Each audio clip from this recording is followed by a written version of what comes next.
BBG updated to the last version yesterday, and it looks like the beta did mature into the final version. We're gonna see what kind of changes they did put into the final one, but I do believe most of them did actually make it through. We're just gonna go through them one by one, and we're gonna see what's up over there. I do want to say there were a few bugs that did get introduced also with this version. I understand it's something related to the language, because you will see sometimes these boxes over here appearing in the game setup and so on and so forth, which is kind of annoying, but hey, it's fine. They're gonna get this fixed. I understand they did get to the root of the problem. It's just a matter of time.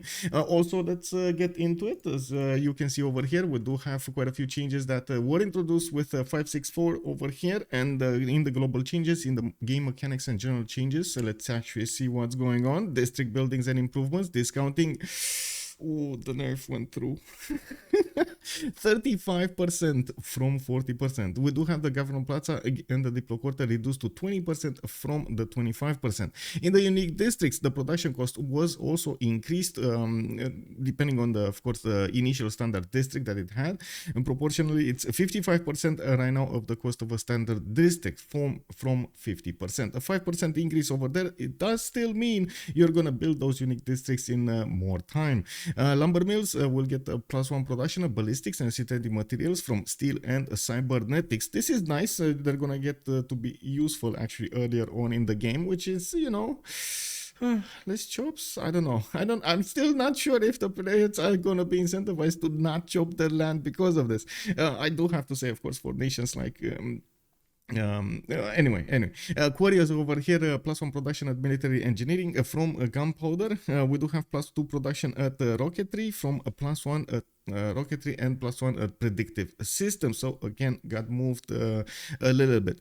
We do have also all power plants unlocked at refining from electricity. Ooh, big swing over there from the top 3 to the bottom 3. Okay, I mean, we're gonna need to see, and I'm sure, of course, it does make sense. You do discover oil at refining, so you might as well have oil power plants. I don't know, you know.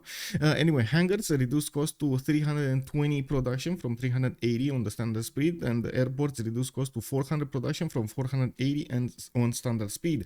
This ability to actually get to the airports much earlier will also mean we're gonna see the skies filled with fighters and bombers, which, to be honest, is actually quite interesting to see. We should actually see some more air power showing up in the games. Even though, to be honest, in the last 6 months or more, we've seen a lot of planes, jet bombers and so on being played.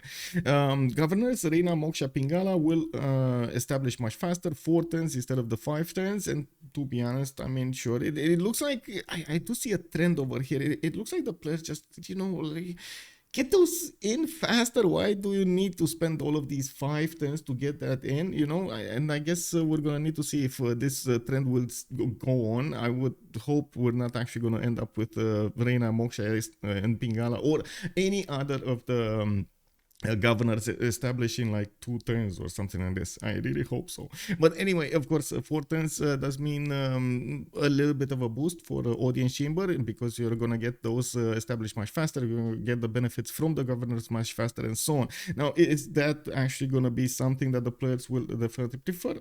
We'll see. We shall see. Pantheons, initiation rights, producing military units grants 30% of the production value in faith from 35%. Of course, this is a bit of a nerf. I would say we're going to need to see it. I would imagine we're going to see less initiation rights, even though on the first game that we did, or did we? We didn't actually. We didn't actually stream one of the beta ones, so I do need to see it in the games. Of course, in the hype competitive level, initiation rights was being picked in a lot of the times actually on Pangea, and in situations where you needed to war from an early stage and you wanted to have okay-ish monumentality. If you could gather some extra faith from something else, you could actually buy quite a few builders, benefit from the extra movement and so on that. And of course, you kept on producing units to get that faith, so it made sense. Now, the nerf is going to give you less faith. We're going to see if that monumentality is still worth it for the players, but to be honest, in real positions, you might as well go for it. If you know that you're gonna need to do something like in the next 30 turns, 40 turns, you might want to consider this. Feed the world, food on shrines reduced to +2 from +3, and food on temples increased to +4 from +3. So it looks like a decreasing of the tempo that Feed the World gives you at the beginning of the game, which, to be honest, it was quite strong. I'm actually amazed. It took quite a bit of time to actually see the Feed the World being tweaked a little bit. You still get +6 after you build your temples. You still get some extra food, but it's not going to be as amazing. I would imagine actually Russia being hit quite hard because of this, but I guess we're going to need to see. All of the other civilizations benefiting from this, I'm not sure if they're going to actually feel the pinch. I guess they're going to get to the 7th population level a little bit slower, and then they're going to be fine because they're going to get the temple. So various reductions in religious units discounts cost to prevent free religious units that were introduced with the prior patch change to Exodus of the Evangelists. Theocracy 10% reduction from 15%. You do get the Holy Order 25% reduction from 30%, and Menashki Temple Hagia Sophia 25% reduction from 30%. Exodus of the Evangelist is also going to be 20% reduction from 25%. Okay. Tribal villages relic reward. The possibility is delayed until turn 15. Also, Wonders Great Zimbabwe grants 2 free traders in addition to the trade route capacity. Gathering my thoughts in my head about the religion over there changes. I do have to say we just got to see one of the 2 versus 2s that did manage to end up with a victory condition in exactly using this Exodus of the Evangelist perk, which was quite nice to see. A bit of a change. We haven't seen this religious victory in quite some time. I doubt that we're actually going to see something in the 4v4s, but maybe there will be somebody cheesing out this in the free-for-alls. In most free-for-alls, the players do tend to make a lot of religions, so I'm not sure about that. Anyway, we do have in the civilization and leader changes. America Lincoln removed the maintenance cost reduction that was previously added. Okay, it is what it is. America Teddy Rough Rider combat bonus delayed by 1 era and now starting in classical. Again, a bit of a delay over here, but he did have this from the beta. We did talk about this in the previous video. Byzantium Dromos remove the +10 combat strength versus units. Ooh. I mean, yeah, I guess, Dromos still have the extra range at the same time. We've seen Dromons totally overwhelm their opponents because they could actually have the galleys in front of them and benefit from that extra cushion of damage.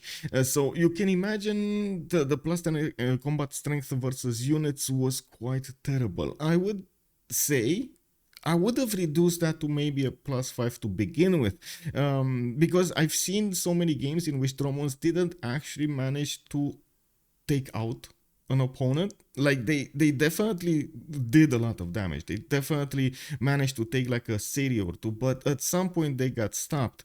And most of the time they got stopped. That's the point over here. So I guess my +5 would have made some sense. But anyway, maybe we're gonna need to see how things will actually develop in a real life situation in the competitive games, and see the difference compared to the previous one that the previous experiences that we had before.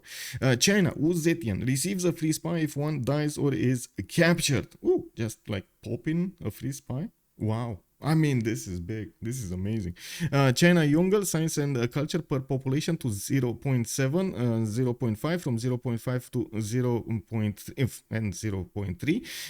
Oh my god, okay, that's actually quite a bit of a boost over here. It definitely, of course, with the multiplier of the population, and since you do get a lot of population, ooh, this is going to be interesting. Increased project yields, faith and food to 60% of production from 50% of production. Oh my god, so you get to increase your population faster. Gold to 150% from 100%. Colombia will get a +1 movement to military units at political philosophy from the start of the game. What? Okay, it got delayed from the start of the game. Okay, there's a word missing over there. Also, Dutch borders no longer have a movement penalty from a +3 movement penalty. We do have also Wilhelmina campus granting 1 admiral point. I gotta say, Dutch is becoming quite a bit of a beast. Expect more of Dutch in the games over here. We're gonna need to see how they're, of course, gonna develop their empires whenever they're gonna have opponents next to them, quite close to them, on land. But with their amazing ability to get so many good campuses around, and now they can actually do something on the seas with those admiral points. I'm not sure if it's gonna be enough. You still need to get your own harbor and maybe at some point supplement these points with some projects and so on and so forth. It's not going to be as easy as it sounds, but at the same time, I would imagine we're definitely going to see more players who want to play it. We do have Menelik II, Ethiopia. The science and culture bonus from faith conversion bonus now applies to cities settled on hills or resources from hills only. This is definitely going to give more flexibility to Menelik II to spread around its surrounding territory. Also, Ludwig, Germany, finished and unfinished wonders get +1 culture from each adjacent district, from +2 for finished wonders only. Okay. Oh, okay. Interesting. Okay. I mean, you just plant them and get the culture. Easy. Greece, additional wildcard slot delayed until early empire from Code of Laws. Okay, I mean this is gonna be big on Greece, but it's still 8 turns, so I guess it's fine. I mean, yeah, basically it's fine. I don't think he cares at all actually. But anyway, Inca Pakachuti, 50% reduction in gold cost to purchase mountain tiles. India, the Varus will get obsoleted ballistics from combustion, so much earlier. We do have also India Gandhi removed its +1 faith per converted city. Less faith on Gandhi, I guess it's deserved. We have seen what Gandhi can do in an amazing land situation. Khmer Jayavarman, holy sites again +1 faith adjacency from rivers from the +2. Another bit of a nerf over here in the faith adjacency potential of these civilizations. To be honest, I think it was deserved also. You still get the other bonuses over there from those holy sites. You still get all of the Jayavarman amazingness, so it's fine. Korea, Sejong, we do have the culture bonus from unlocking a technology of a new era. Is now 100% of the science per turn from 200%. This is big. We've seen how Sejong does tend to one turn Civ6 whenever he's gonna get that unlocking of a technology. So definitely was a bit too much, especially with his amazing science potential from the beginning of the game, putting down so many of those Sewans. Macedon unlocking additional military policy card, political philosophy. Whoa. Another card. Oh, this is gonna be big. Also, Macedon. This is a massive improvement. I do have to circle back over there on Sejong Korea on the. I do have to say, remember it got nerfed a little bit from that earlier change they did, on the across the board, the unique districts have been changed. Well, now he's actually gonna build that slower a little bit. Just a little bit. We're going to need to see how that actually translates in real life tempo. Mali removed 30% production penalty on units and buildings. We do have 10% global production penalty. Okay, interesting. So you do get the opportunity to actually build more units because you're gonna get more production to it. The bonus has changed from like from a 30% to a 10%. Not bonus, sorry, penalty. Mines grant +2 gold and an additional +2 gold at banking. We do have cities on or adjacent to 2 desert tiles provide +2 food. Okay, cities receive +1 faith for each adjacent desert tile, so you don't really get that.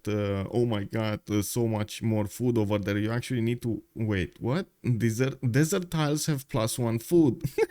Okay, I mean this is gonna be nice. What can I say? It's gonna be interesting to see it actually. You know, see that desert tile over there with like 1 food point. Anyway, Suguba grants a 10% discount on the faith and the gold purchases in this city. I gotta say, of course, on the desert tiles on the hills, it's gonna be quite nice. This I guess I like. On the flat tiles, I don't know, man. That sounds funny. Anyway. A +1 gold adjacency from rivers and oasis from a +2 rivers. Oh, I guess very nice. You get to use the oasis over here also for that gold adjacency. Very, very cool. Very cool. Maori. Oh, this is where my soul gets ripped apart over here. We do have removed ocean salt, removed free sailing and shipbuilding, removed units may go into water from the start of the game, removed free builder population when settling on capital. New now starts on the coast. What? They actually switched it to the coast. I know, I talked about this before, but it's still a shock for me. I'm sorry. Like, we need to see how Maori is gonna get in more games now. He's gonna be on the coast. He's not gonna have that amazing ability to just go and settle like 6 tiles out from an enemy capital. That's what we want to see. Anyway, changed. Embarked units gain +2 movement at shipbuilding from the start of the game. Okay. Well, Maori Kupe entirely replaced reader ability with settlers may embark at sailing. Wow. Okay. So, sure, you can still settle those 7 seas, you know. Anyway, Maya Palace receives an additional +1 housing. Okay. I guess it's gonna help. I think Maya hasn't been picked because of all of other reasons. I don't think the housing had anything to do with it, in particular the capital. But anyway, that's my opinion of it. I've seen immediately after the reduction in the defensive bonus that it had a big change in the players. Not only that, but if I remember correctly, didn't they actually change the bonuses handling the empire? But anyway, Julius Caesar receives a free warrior in the capital at Code of Laws from no warrior on capital. Okay, interesting. Just pop a extra unit out. Sure, this is definitely going to be fun. Bonus faith is now given to the capital from the empire and +1 production when settling the capital on a tundra. So now you do get a little bit more production over there. Not bad. And I do have to say again, Russia's problems were more towards food, and now with Feed the World actually being slowed down, you can imagine Russia is gonna feel it also. Scotland, Robert the Bruce removed the movement bonus when starting on hills for settlers and scouts. Okay, that was big, and I'm sorry about this.